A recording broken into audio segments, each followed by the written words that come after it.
राधे राधे मित्रों। तो मित्रों आप लोग राधा किशन के अपकमिंग एपिसोड में देखेंगे कि मित्रों वीडियो शुरू करने से पहले अगर आप हमारे चैनल पे नए हैं और अभी तक हमारे चैनल को सब्सक्राइब नहीं किया है तो चैनल को कर लीजिएगा सब्सक्राइब और बेल आइकन को ऑल पे करके प्रेस कर दीजिएगा, जिससे कि हमारी नई वीडियो का नोटिफिकेशन आपको मिल जाए। तो मित्रों आप लोग देखेंगे कि भार्गवी श्रीनिवास से कहती हैं मुझे भी थोड़ा माखन चखना है, और तभी श्रीनिवास दूसरा माखन का पात्र उठाते हैं और कहते हैं ये लो। और तभी भार्गवी कहती हैं मेरा तात्पर्य है कि मैं तुम्हारे साथ खाना चाहती हूँ, एक ही पात्र में। और तभी श्रीनिवास कहते हैं नहीं नहीं, तुम इसी में से खाओ। और तभी भार्गवी कहती हैं ठीक है, और कहती हैं भार्गवी यदि तुम नहीं चाहते कि मैं तुम्हारे साथ खाऊं तो मैं क्या ही कहूँ। और फिर श्रीनिवास कहते हैं भार्गवी से देखो बात ये है कि अगर तुम माखन नहीं चखोगी तो मैं भी नहीं खाऊंगा। और फिर तभी भार्गवी अपने पात्र से माखन को चखती हैं और फिर श्रीनिवास भी माखन खाने लगते हैं और कहते हैं भार्गवी से वैसे मुझे एक अत्यंत विशेष महत्वपूर्ण बात बतानी है। और फिर भार्गवी कहती हैं तो कहो ना। और फिर श्रीनिवास कहते हैं घर में नहीं, बाहर वो झरना है ना जहाँ मैंने तुम्हें पहली बार नृत्य सिखाया था, वहाँ से थोड़ी ही दूरी पर एक सुंदर वन है, वहाँ पर मैं तुम्हें वो बात बताऊंगा। और फिर भार्गवी सोचती हैं इसके मन में तो मेरे लिए प्रेम है ही नहीं, फिर क्यों बात मानूं मैं इसकी। और फिर श्रीनिवास कहते हैं चलो। और तभी भार्गवी कहती हैं देखो मेरे पास आज वैसे भी बहुत कार्य है और मैं अभ्यास भी नहीं कर पाऊंगी, यदि तुम्हें कोई कार्य हो तो तुम रुको, अन्यथा जाओ यहाँ से। और फिर भार्गवी कहती है मैं जाती हूँ, और वहाँ से चली जाती हैं। और फिर श्रीनिवास उस माखन के पात्र को उठाते हैं जिसमें भार्गवी ने माखन चखा होता है और कहते हैं श्रीनिवास जानता हूँ कि तुम क्या कहना चाहती हो भार्गवी, भली भांति जानता हूँ, सत्य कहूँ तो मैं भी वही कहना चाहता हूँ, आज तुम्हें वन में आना ही होगा मेरे पास। और फिर मित्रों आप लोग आगे देखेंगे कि भार्गवी अत्यंत ही क्रोध में धान कूट रही होती हैं और तभी भार्गवी की माँ आ जाती हैं और कहती हैं भार्गवी से अरे ये किस बात का क्रोध निकाला जा रहा है। और कहती हैं लगता है तुम्हारा और श्रीनिवास का फिर किसी बात पर झगड़ा हुआ है, वो भी कुछ बिना बोले चला गया, बात क्या है। और फिर भार्गवी कहती हैं कुछ नहीं हुआ है। और फिर भार्गवी की माँ कहती हैं ठीक है नहीं बताना है तो मत बताओ। और फिर कहती हैं भार्गवी की माँ ये सब छोड़ो और घर समेटने में मेरी सहायता करो, जाकर आंगन का झाड़ू लगा दो, तुम्हारे बाबा आते ही होंगे। और फिर आगे आप लोग देखेंगे भार्गवी आंगन में झाड़ू लगाने जाती हैं और देखती हैं उस खत को जो श्रीनिवास भार्गवी के लिए रख जाते हैं अपने माखन के पात्र के पास। और तभी भार्गवी देखती हैं और कहती हैं ये पत्र कहीं श्रीनिवास ने तो नहीं छोड़ा मेरे लिए। और फिर तभी भार्गवी अत्यंत ही प्रसन्न हो जाती हैं और उस पत्र को पढ़ती हैं प्रिय भार्गवी, मैं जानता हूँ कि तुम मेरे साथ एक पात्र में क्यों खाना चाहती थी, क्योंकि एक पात्र में खाने से प्रेम बढ़ता है, वो प्रेम जो तुम मुझसे करती हो। फिर सोचो क्यों मैंने तुम्हारे साथ एक पात्र में नहीं खाया, क्योंकि एक पात्र में तो किसी के साथ भी खाया जा सकता है, मित्र के साथ खाया जा सकता है, परिवार के साथ खाया जा सकता है, और यही मैं नहीं चाहता। मैं चाहता था कि मैं वो भोजन खाऊं जो तुमने चखा है, क्योंकि मनुष्य ऐसे ही किसी का भी झूठा नहीं खाता, उसका झूठा खाता है जिससे सबसे अधिक प्रेम करता है। इसलिए तुम्हारा चखा हुआ वो पात्र मैं ले गया। मुझे बताओ प्रसाद क्या है, भगवान का जूठन है ना। अब जिससे सबसे अधिक प्रेम करते हो, जिससे सच्चा प्रेम करते हो, उसका जूठा प्रसाद बन जाता है भार्गवी, उसे खा के अमृत सा आनंद प्राप्त होता है और इसीलिए उसे भोग कहा जाता है। यदि तुम भी मुझसे उतना ही प्रेम करती हो उतना मैं करता हूँ तो वन में मुझसे मिलने आओ भार्गवी, क्योंकि मैं तुमसे अत्यधिक प्रेम करता हूँ। और फिर भार्गवी अत्यंत ही प्रसन्न हो जाती हैं और कहती हैं मैं आऊंगी श्रीनिवास, क्योंकि मैं भी तुमसे प्रेम करती हूँ।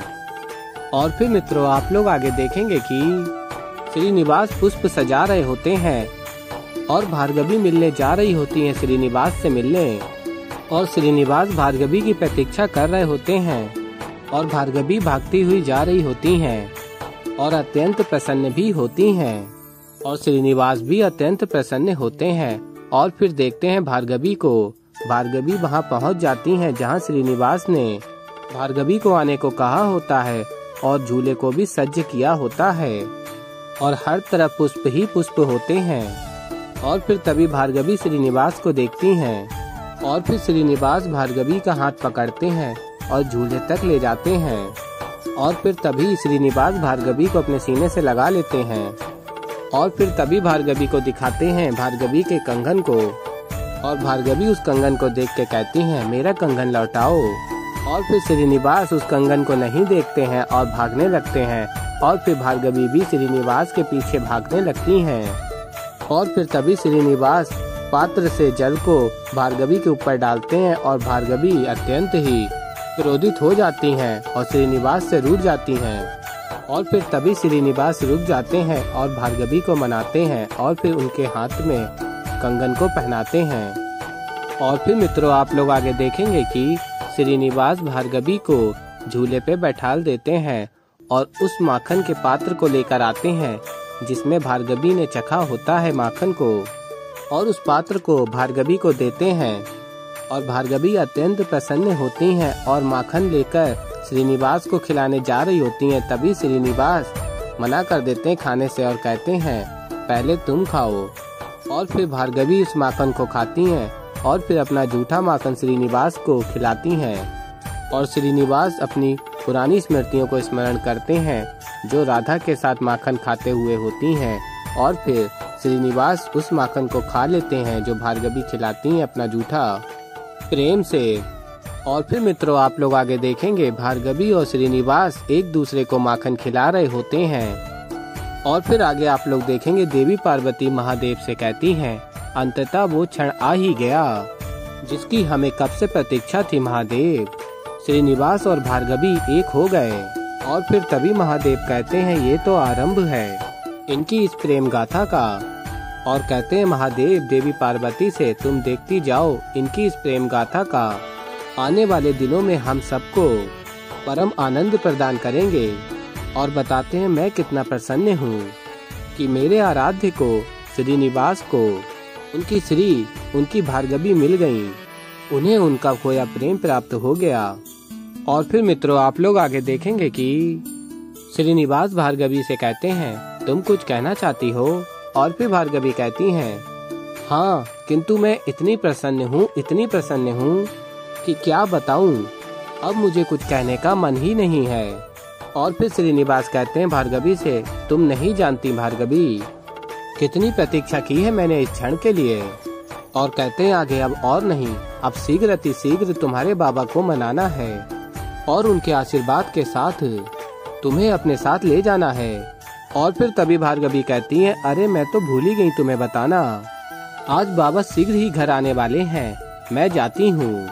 और कहती हैं भार्गवी क्योंकि आज मैं बाबा को दुखी नहीं करना चाहती जब मैं आज इतनी प्रसन्न हूँ। और फिर श्रीनिवास कहते हैं भार्गवी से हाँ चली जाना किंतु पहले मेरी बात तो सुन लो। और फिर भार्गवी कहती हैं नहीं आज मुझे तुम्हारी कोई बात नहीं सुननी।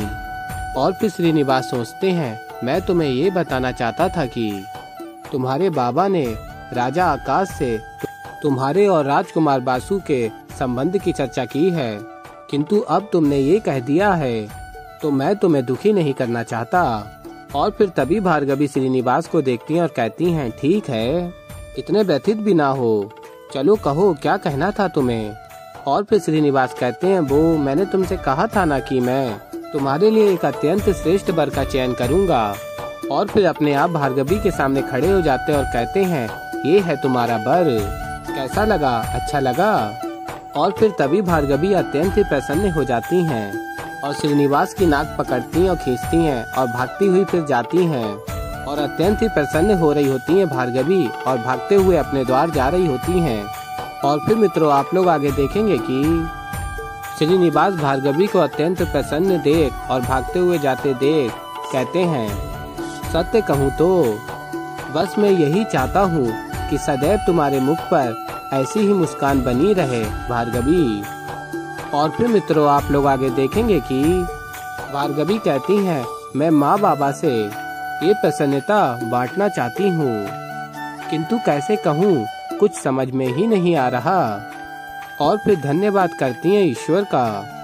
और कहती हैं मुझे ये प्रसन्नता देने के लिए, मुझे और श्रीनिवास को एक करने के लिए। और फिर आगे आप लोग देखेंगे महर्षि भृगु आ जाते हैं घर और कहते हैं भार्गवी की माँ से, ये लो मुंह मीठा करो, और कहते हैं आज का दिन हम दोनों के लिए अत्यंत शुभ है। और फिर तभी भार्गवी भी आ जाती हैं और तभी महर्षि भृगु कहते हैं पुत्री अच्छा हुआ तुम आ गई, और कहते हैं ये लो, और बताते हैं आज का दिन हम सबके लिए अत्यंत विशेष है। और तभी भार्गवी कहती हैं सत्य में आज का दिन प्रसन्नता से भरा है, अत्यंत विशेष दिवस है। और फिर महर्षि भृगु कहते हैं अपनी पुत्री भार्गवी से, ये लो तुम भी मुंह मीठा करो। और तभी भार्गवी खाने ही वाली होती है लड्डू को, और तभी महर्षि भृगु कहते हैं किंतु ये तो पूछो किस बात की मिठाई खिला रहे हैं हम तुम्हें। और तभी भार्गवी कहती हैं किस बात की। और तभी महर्षि भृगु कहते हैं ये तुम्हारे विवाह की मिठाई है पुत्री। और बताते हैं मैंने राजा आकाश से तुम्हारी और राजकुमार बासु के विवाह की बात छेड़ी है, और हर्ष की बात ये है उन्हें इस संबंध से कोई आपत्ति नहीं है। तो ऐसे ही मित्रों आगे और भी बहुत कुछ देखेंगे आप लोग। तो अभी के लिए इस एपिसोड में इतना ही। तो मित्रों अगर आप लोगों को हमारी वीडियो पसंद आई हो तो वीडियो को कर दीजिए लाइक, चैनल पे नए हैं तो चैनल को कर लीजिएगा सब्सक्राइब। और मैं मिलता हूँ जल्दी आप लोगों को एक नई वीडियो के साथ। तो तब तक के लिए मित्रों राधे राधे।